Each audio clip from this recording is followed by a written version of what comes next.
The invitation arrived on a Tuesday morning, wrapped in cream-colored silk paper with gold embossing. I didn't need to open it to know what it was. My sister Emma's wedding invitation. The same invitation that had been plastered all over social media for weeks, with Emma proudly declaring it would be the society event of the year. I stood in my kitchen, coffee growing cold in my hand, staring at the envelope. Part of me wanted to throw it straight in the trash, but curiosity won out. I carefully opened it, pulling out the elaborate card inside. "You are cordially invited." I read the first line and snorted. Below the standard wedding text was a handwritten note in my mother's distinctive handwriting. "James, please arrive 3 hours early. We need to discuss your role." My role. I already knew what that meant, and it had nothing to do with being the bride's brother. The next morning, I pulled into the circular driveway of my parents' mansion, the same house where I'd grown up but hadn't visited in months. Emma's white Range Rover was parked out front along with our mother's Mercedes. Perfect. The whole family would be there to deliver whatever news they planned. "You're late," my mother said as soon as I walked in, not bothering with a greeting. She sat perched on the edge of her favorite armchair, already dressed for the day in designer clothes that probably cost more than most people's monthly salary. "Good morning to you too, Mom," I replied, taking a seat on the couch. Emma sat next to our mother, practically vibrating with what I assumed was either excitement or anger. With Emma, it was often hard to tell the difference. "James," Emma started, her voice dripping with false sweetness, "we need to discuss your participation in my wedding." I raised an eyebrow. I thought that's what the invitation was for. "Don't be difficult," my mother snapped. "You know what we mean. Given your current situation, we think it's best if you help out in a different capacity." Ah, there it was. My current situation. Code for the fact that I'd refused to join the family business, choosing instead to build my own tech startup from scratch. In their eyes, I was the family disappointment, the son who'd thrown away a guaranteed future in our father's investment firm to play with computers. "What exactly did you have in mind?" I asked, though I already knew where this was heading. Emma straightened in her chair, her engagement ring catching the light as she gestured. "We need someone to help coordinate with the catering staff. Make sure everything runs smoothly. Since you're so intent on working hands-on jobs, we thought you'd be perfect." The insult was clear. They wanted me to work as staff at my own sister's wedding. "Let me get this straight," I said, keeping my voice level. "You want me to work as a waiter at your wedding instead of attending as your brother?" "Don't be dramatic, James," my mother sighed. "Think of it as helping make your sister's day perfect. God knows you haven't contributed much else to this family lately." I felt a familiar tightness in my chest, the same feeling I got every time they dismissed my choices. What they didn't know, what I'd made sure they didn't know, was that my little computer project had caught the attention of one of the biggest tech companies in the country. I'd been in secret negotiations for months, and the acquisition deal was worth more than my father's entire year's profit. "And what if I refuse?" I asked, more out of curiosity than defiance. Emma's sweet facade cracked. "Then don't come at all. I'd rather not have you there than have you embarrass me in front of Jonathan's family. Do you know his father is the CEO of StarTech Industries? I can't have my failure of a brother sitting at the family table." I almost laughed at the irony. StarTech Industries, the very company that was about to acquire my startup for 9 figures. But they didn't need to know that. Not yet. "Fine," I said, standing up. "I'll help with the catering." Emma's triumphant smile made my decision easier. "Perfect. The uniform will be delivered to your apartment. Don't be late. The wedding starts at 4, so we need you there by 1 p.m. sharp." As I drove home, I could have called my lawyer and ended their little power play immediately. One phone call and they'd know exactly who they'd just relegated to serving champagne. But something held me back. Maybe it was curiosity, or maybe I just wanted to see how far they'd take this. The next 2 weeks passed in a blur of final negotiations and paperwork. The acquisition was set to be announced the Monday after Emma's wedding, a detail that made me smile every time I thought about it. The day before the wedding, a garment bag arrived at my apartment containing a white shirt, black pants, and a black vest. Standard catering uniform. I hung it up next to my closet, where a bespoke suit worth more than most cars sat waiting. I'd had it made weeks ago, before I knew I'd be relegated to the kitchen. Running my hand over the fine wool, I made a decision. I play their game, but I bring the suit anyway. Something told me I might need it. The morning of the wedding dawned bright and clear. I'd arrived at the luxury hotel exactly at 1 p.m., parking my understated Audi among the fleet of luxury cars already filling the lot. The irony wasn't lost on me. I could have bought most of those cars with cash. But here I was headed to the service entrance with a uniform under my arm. "You must be James," the catering manager said when I walked in. She looked uncomfortable, clearly aware of who I was. "Your mother explained this situation. We'll have you helping with champagne service during the reception." "Perfect," I said, giving her a reassuring smile. No need to make her more uncomfortable than she already was. I changed into the uniform and spent the next few hours watching the venue transform into Emma's vision of wedding perfection. Flowers worth a small fortune covered every surface, crystal chandeliers sparkled overhead, and the champagne. Well, I had to admit they'd spared no expense. Guests began arriving at 3:30. I stayed in the kitchen, watching through the service window as Silicon Valley elite mixed with old money, all here to celebrate the merger of two prestigious families. If they only knew one of their servers was worth more than half the room combined. "Time for the champagne service," the catering manager announced as the ceremony ended. "Everyone remember your assigned sections." I picked up my tray and headed out into the crowd. The weight of the crystal glasses was nothing compared to the weight of the stares I could feel from my family's table. My mother's face was a mask of satisfied superiority, while Emma practically glowed with the power play she orchestrated. I was serving the third table when I heard a familiar voice behind me. "James Chen." I turned slowly, coming face to face with David Marshall, CEO of StarTech Industries, and my soon-to-be business partner. "What are you doing here?" he asked, looking confused. "And why are you?" His eyes traveled to my uniform, then to where Emma sat at the bride's table. Understanding dawned on his face. "You're the bride's brother," he said slowly. "The one." Whoa. He stopped, clearly putting the pieces together. The room had gone quiet, attention drawn by the CEO's obvious surprise. Emma was half standing at her table, face growing pale. "Is something wrong, David?" Jonathan's mother called out, looking between us with growing concern. David Marshall looked at me, then at Emma, then back to me. "James, correct me if I'm wrong, but aren't you the founder of Tech Fusion? The company we're announcing the acquisition of on Monday?" The champagne glasses on my tray clinked softly in the dead silence that followed. The silence in the ballroom was deafening. My mother's champagne glass froze halfway to her lips, and Emma's face had gone from pale to ashen. I carefully set my tray down on the nearest table, straightening my server's vest as I turned to face David Marshall. "Yes, that's correct," I said, my voice carrying in the quiet room, though I wasn't planning to discuss business at my sister's wedding. David laughed, a booming sound that seemed to break the spell of silence. "Discuss business? James, you're about to become one of the youngest billionaires in tech. Why on earth are you serving champagne at your sister's wedding?" The word billionaire echoed through the room like a thunderclap. I heard my mother's champagne glass shatter on the marble floor. "There must be some mistake," Emma said, rushing over with Jonathan in tow. Her white dress rustled frantically as she moved. "James works at some small startup. He's nothing but a..." "Small startup?"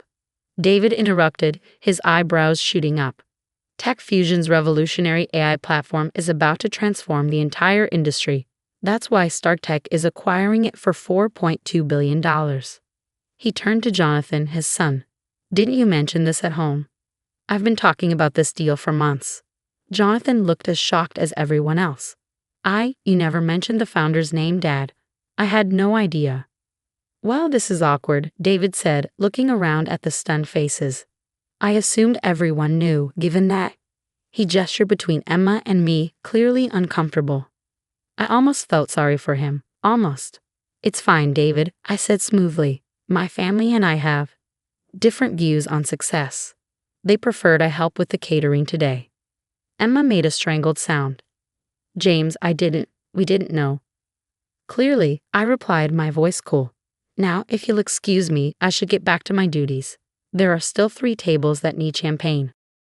"The hell you will," David said firmly. He turned to the crowd of guests.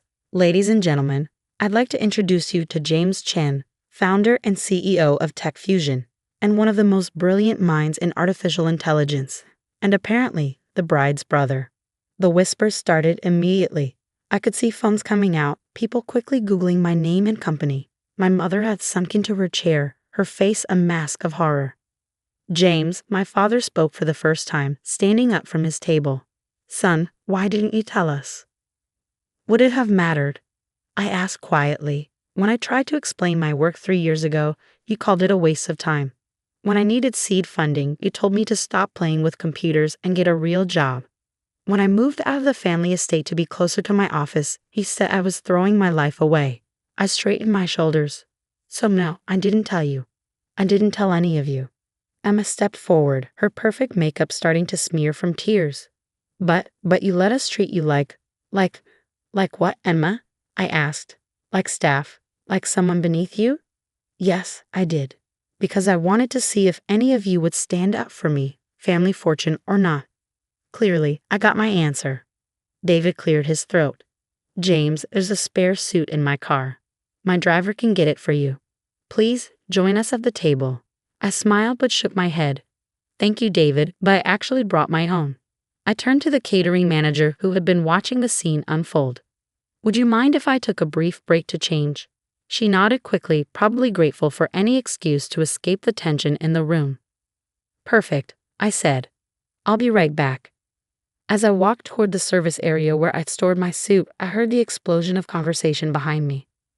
My phone was already buzzing with notifications. No doubt the story was spreading through social media like wildfire. In the small staff changing room, I took my time removing the server's uniform and putting on my bespoke suit. The charcoal gray wool was a far cry from the polyester vest I'd been wearing. I checked my appearance in the mirror, adjusted my tie, and took a deep breath. When I returned to the ballroom, the atmosphere had shifted dramatically. People who had ignored me minutes before now rushed to introduce themselves. Venture capitalists who wouldn't have given me the time of day were suddenly eager to discuss potential investments. I made my way to the family table, where my mother sat still as a statue. My father looked shell-shocked, and Emma seemed to be having a heated whisper conversation with Jonathan. "James," my mother started as I approached. "Darling, we had no idea." I held up a hand to stop her. "Mom, let's not do this now. This is Emma's wedding day after all. We wouldn't want to make a scene." The irony of my words wasn't lost on anyone at the table.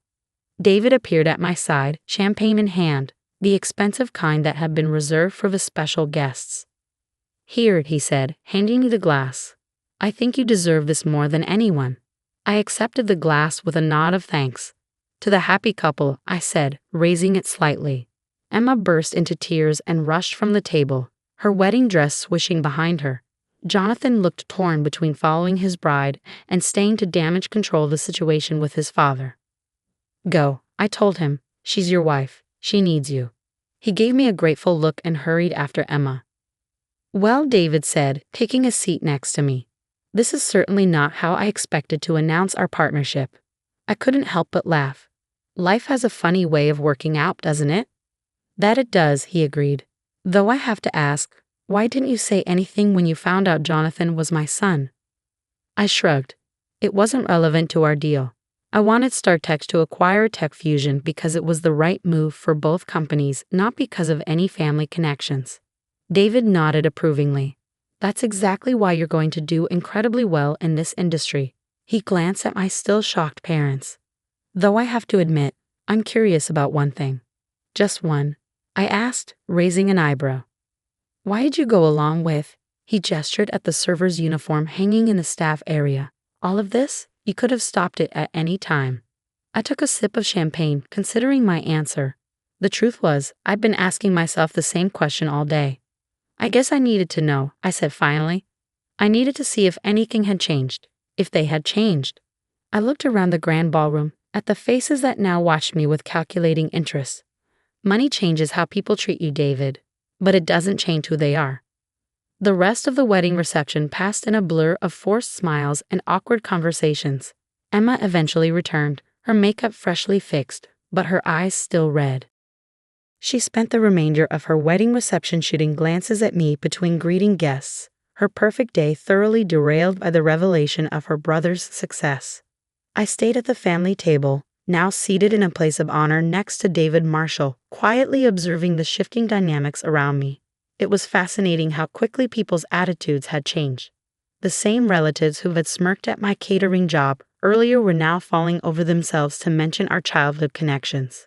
Remember when James used to fix our computers at family gatherings? Aunt Sarah gushed to anyone who would listen. I always knew he was special. I remembered those days differently. I remembered her complaining to my mother about how I was wasting time with those machines instead of pursuing a proper career like my cousins. As the evening wore on, my mother made several attempts to speak with me privately, but I politely deflected each time. This wasn't the moment for that conversation. My father, on the other hand, sat in uncharacteristic silence, occasionally staring at me as if seeing a stranger. Around midnight, as the reception was winding down, Emma finally approached me directly. She had changed out of her wedding dress into a simpler white evening gown. Her shoulders slumped in a way that would have horrified our mother's etiquette teacher. "Can we talk?" she asked quietly. "Please?" I nodded and followed her to a quiet corner of the ballroom. For a moment, we stood in awkward silence, the weight of years of competition and resentment hanging between us. "I'm sorry," she finally said, her voice barely above a whisper. "God, James, I'm so sorry. What I did, it was cruel." "Yes," I agreed simply, "it was." She flinched at my directness.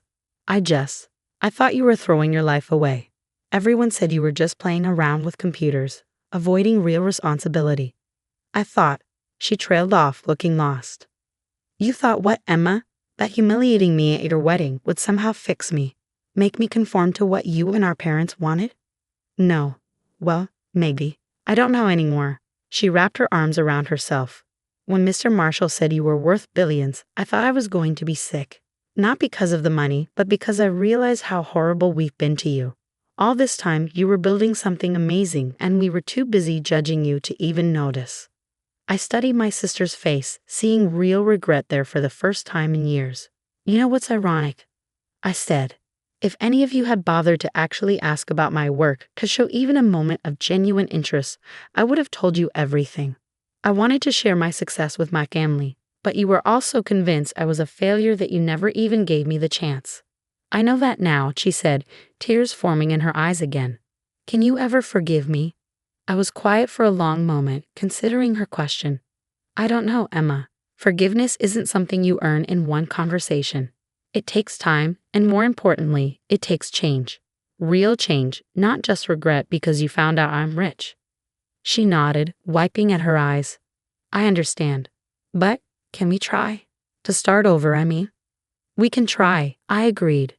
"But there need to be some ground rules. First, no more attempts to control my life or career choices. Second, I want genuine relationships, not ones based on what anyone thinks I should be. And third," I paused, making sure I had her full attention, "I want you to really think about why you treated me the way you did. Not just today, but for years. Because if we're going to have any kind of relationship moving forward, that needs to change." "It will," she promised. "I'll do better. We'll all do better." Just then, Jonathan appeared at her side. "The car's ready," he said softly, then turned to me. "James, I want you to know I had no idea about any of this. If I had known." "You would have what?" I asked, genuinely curious. "Stopped it? Told Emma and our parents they were wrong? Or would you have just treated me differently because of my bank account?" He had the grace to look uncomfortable. "I don't know," he admitted. "But I hope I would have done the right thing." "Well," I said, "I guess we'll never know. But going forward, maybe we can all try to do the right thing regardless of someone's perceived worth." They both nodded, and after a moment of awkward silence, Emma stepped forward and hugged me. It was brief and tentative, nothing like the casual affection we'd shared as children, but it was a start. As they turned to leave, Emma paused. Will you come to Sunday dinner next week? Mom's already planning it.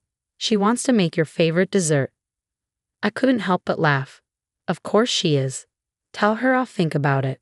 After they left, I found myself alone in the rapidly emptying ballroom. David Marshall had already departed, but not before scheduling a breakfast meeting to discuss our upcoming announcement. The catering staff was cleaning up, and I noticed they were treating me with the same deference they'd shown the other guests all evening. My phone buzzed with a text from Grace, my best friend and the only person who'd known about my success all along. How did it go? Did they faint when they found out? I smiled as I typed back, no fainting, but Mom did drop her champagne glass. Call you tomorrow with details. As I walked to my car, I thought about everything that had happened. The day hadn't gone anything like what my family had planned. But maybe that was for the best. Sometimes it takes a dramatic shakeup to break old patterns and force people to see their own behavior clearly. The next morning, I woke up to hundreds of messages and missed calls.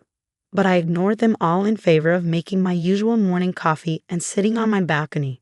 The sun was rising over the city, painting the sky in shades of pink and gold. My phone buzzed again. Another text from my mother, this one asking if I'd like to meet for lunch to discuss everything. I took a sip of coffee and thought about Emma's invitation to Sunday dinner.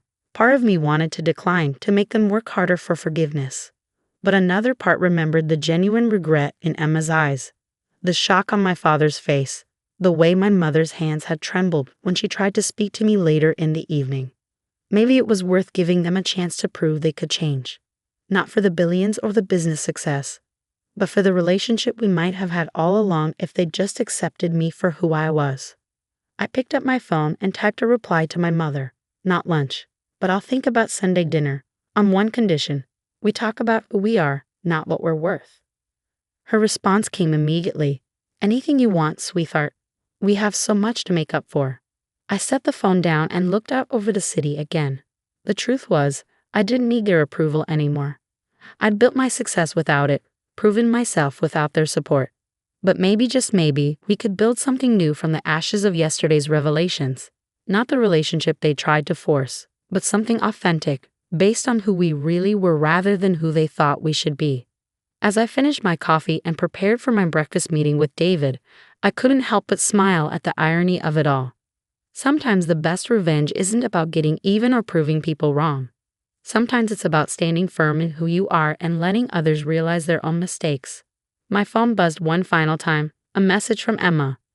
I know I don't deserve it, but thank you for not completely ruining my wedding when you could have. And I'm sorry we almost ruined it ourselves. I typed back a simple response.